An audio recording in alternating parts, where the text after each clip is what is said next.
Nós já vimos que o remédio que Deus providenciou para o estado espiritual do homem de queda e rebelião é Jesus Cristo.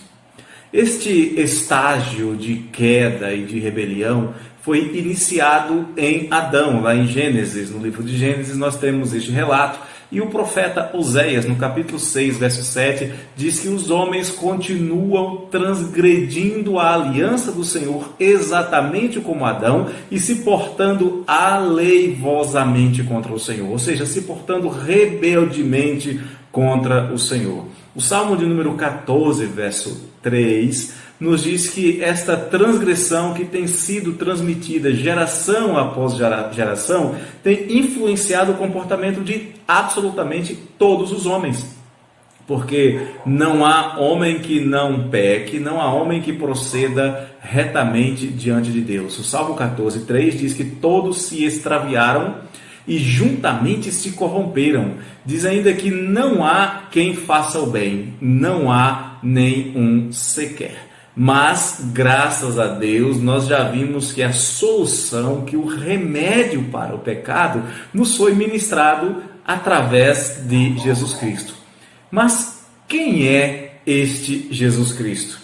E por que a morte de um único homem pode fazer bem a tantos milhares de pecadores? O apóstolo Paulo escreve no capítulo 5, verso 19 da sua carta aos Romanos o seguinte: porque como pela desobediência de um só homem muitos se tornaram pecadores, assim também por meio da obediência de um só muitos se tornarão justos. Mas por que é assim?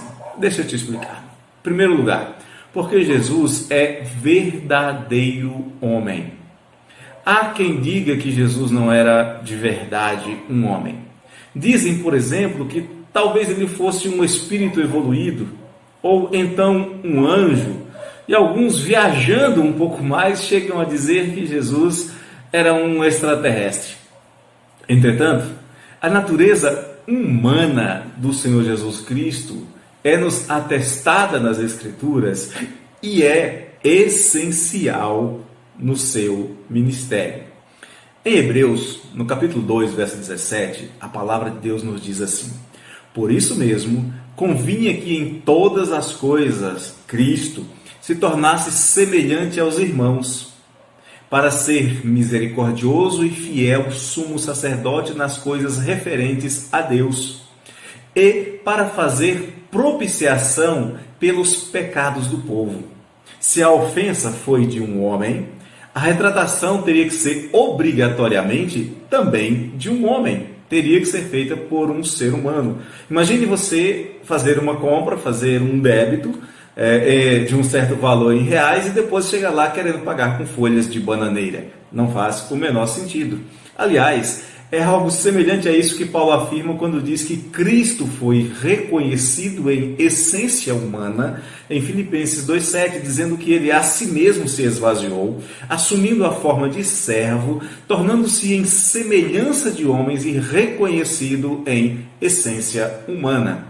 A prova de que a reconciliação entre o homem e Deus tinha que ser obrigatoriamente feita por um homem é o fato de que, embora exigidos como prova de obediência e fé, os sacrifícios de touros, de bodes, de animais de um modo geral, eram exigidos, mas não purificavam ninguém. Em Hebreus 10,4, o escritor diz que porque é impossível, veja bem a palavra, é impossível que o sangue de touros e de bodes remova pecados. Tais sacrifícios eram uma recordação ou uma prefiguração, uma pregação cruenta, sangrenta, para lembrar que os homens é quem mereciam a morte. Já sabemos disso, já falamos isso aqui. Em Romanos 6, 23 é dito que o salário do pecado é a morte, mas o dom gratuito de Deus é a vida eterna em Cristo Jesus, nosso Senhor. É uma outra afirmação de quem não conhece o verdadeiro Jesus, é que ele seria um mero ser humano. Alguns chegam a dizer que um ser humano evoluído, um grande mestre moral. Outros vão afirmar que ele era um grande filósofo. Alguns chegam a dizer que ele era um anjo, um dos mais importantes dos anjos, o primeiro a ser criado. Entretanto, a nossa bússola, lembrem-se disso desde o nosso primeiro estudo, a nossa bússola é uma só. Não a opinião dos homens, não a filosofia dos homens, mas a nossa bússola é a palavra de Deus, as Escrituras Sagradas. E é ela quem nos dirá quem é Jesus Cristo. O apóstolo João afirma que Jesus estava no princípio com Deus. Ele afirma, no princípio era o Verbo, e o Verbo estava com Deus, e o Verbo era Deus. O Verbo tem essência divina.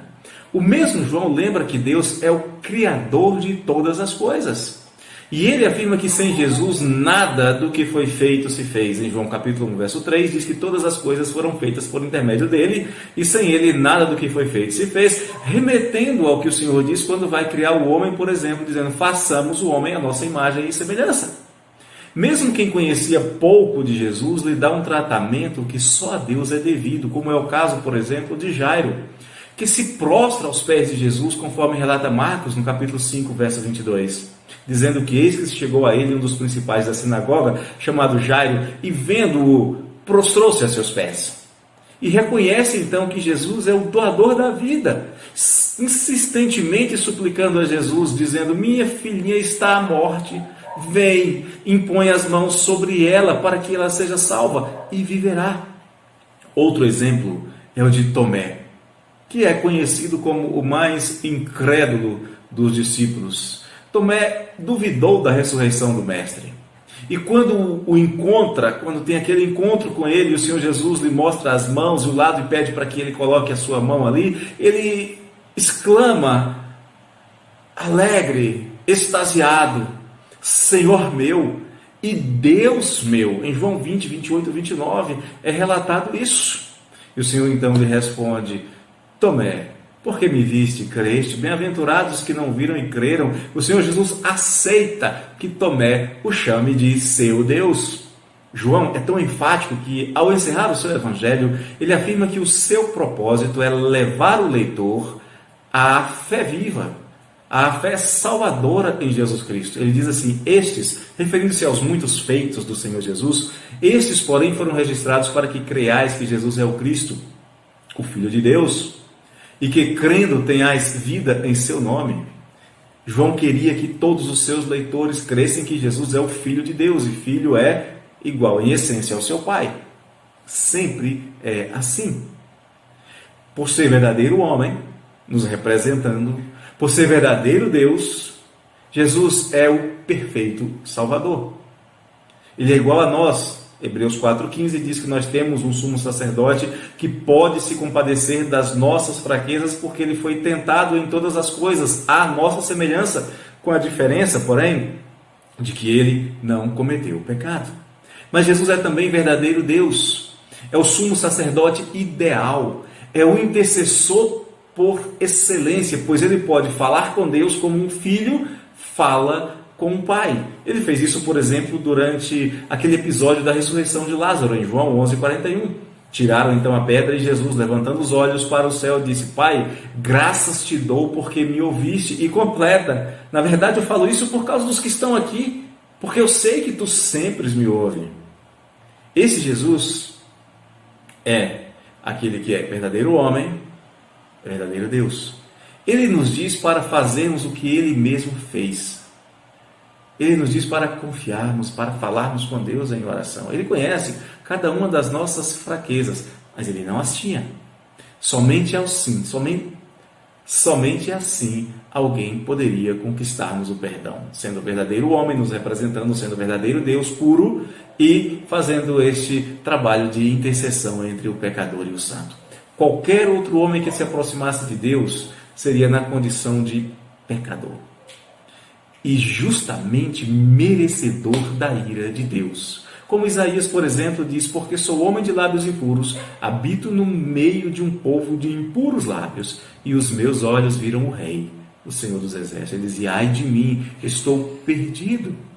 Mesmo a mais bela das obras humanas não tem nenhum valor para nos tornar merecedores da bondade de Deus. Em Isaías, capítulo 64, verso 6, o profeta diz, mas todos nós somos como o imundo, e todas as nossas justiças como trapo da imundície. Todos nós murchamos como a folha e as nossas iniquidades, como um vento, nos arrebatam. Mas não há ninguém igual a Jesus. Não há ninguém mais que possa nos salvar. Atos 4:12 afirma o seguinte: e não há salvação em nenhum outro. Preste atenção nisso. Em nenhum outro ou em nenhuma outra. Porque abaixo do céu não existe nenhum outro nome dado entre os homens pelo qual importa que sejamos salvos. Porque somente Jesus é verdadeiro Deus. Guarde esta verdade no seu coração. Esse Jesus, a quem nós anunciamos, é verdadeiro homem e pode te representar diante de Deus. Mas ele também é verdadeiro Deus e pode conquistar o favor do Pai. Aliás, pode não, ele conquistou o favor do Pai. Pagou o preço do seu pecado para te dar redenção, para te dar vida, para te dar salvação. Mas só ele, mais ninguém, só ele fez isso. Fique conosco, em breve nós voltamos com novos estudos. Um abraço do coração do pastor.